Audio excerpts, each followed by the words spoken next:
আপনারা টাইটানিক জাহাজের নাম শুনেছেন? টাইটানিক জাহাজের 8 গুণ 10 গুণ বড় একটা জাহাজ আছে, আইকন অফ দ্য সি, আমি দেখে এসেছি।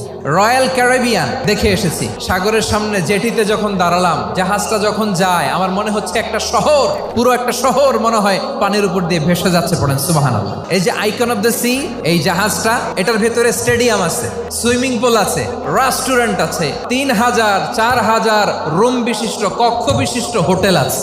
এই সবগুলোর নিয়ে এগুলো চলে সাগরের দোলার মধ্যে, জলোচ্ছ্বাসের মধ্যে। এই সাগরের ভেতরে এই জাহাজগুলোর ভাষায় রাখছে কে?